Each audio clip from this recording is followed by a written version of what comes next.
Then the Lord said to Moses, "Go into Pharaoh and say to him, 'This is what Yahweh, the God of the Hebrews, says. Let my people go so that they may worship me. But if you refuse to let them go and keep holding them, then the Lord's hand will bring a severe plague against your livestock in the field, the horses, donkeys, camels, herds, and flocks. But the Lord will make a distinction between the livestock of Israel and the livestock of Egypt, so that nothing of all that the Israelites own will die.' And the Lord set a time, saying, 'Tomorrow the Lord will do this thing in the land.' The Lord did this the next day. All the Egyptian livestock died, but none of the Israelite livestock died. Pharaoh sent messengers who saw that not a single one of the Israelite livestock was dead. But Pharaoh's heart was hardened, and he did not let the people go. Then the Lord said to Moses and Aaron, 'Take handfuls of furnace soot, and Moses is to throw it toward heaven in the sight of Pharaoh. It will become fine dust over the entire land of Egypt. It will become festering boils on men and beasts throughout the land of Egypt.' So they took furnace soot and stood before Pharaoh. Moses threw it toward heaven, and it became festering boils on man and beast. The magicians could not stand before Moses because of the boils, for the boils were on the magicians as well as on all the Egyptians. But the Lord hardened Pharaoh's heart, and he did not listen to them, as the Lord had told Moses.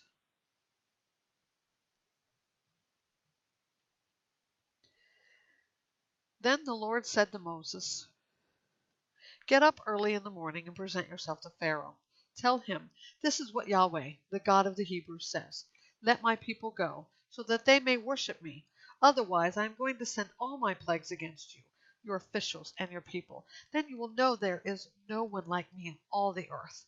By now I could have stretched out my hand and struck you and your people with a plague, and you would have been obliterated from the earth. However, I have let you live for this purpose, to show you my power and to make my name known in all the earth.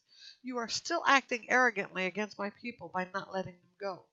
Tomorrow at this time I will rain down the worst hail that has ever occurred in Egypt from the day it was founded until now. Therefore, give orders to bring your livestock and all that you have in the field into the shelters.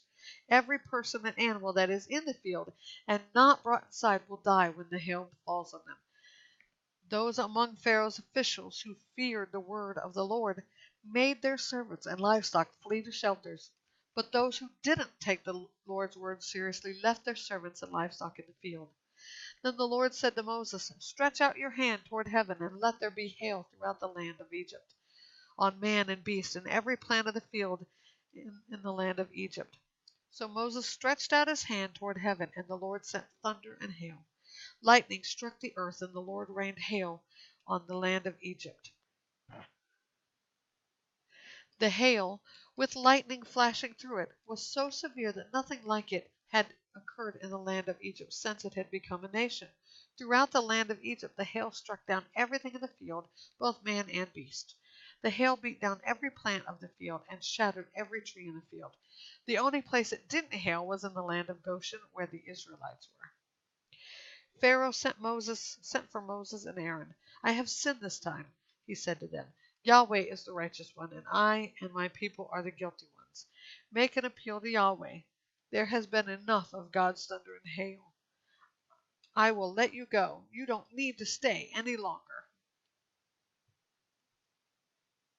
Moses said to him, "When I have left the city, I will extend my hands to Yahweh. The thunder will cease, and there will be no more hail, so that you may know the earth belongs to Yahweh.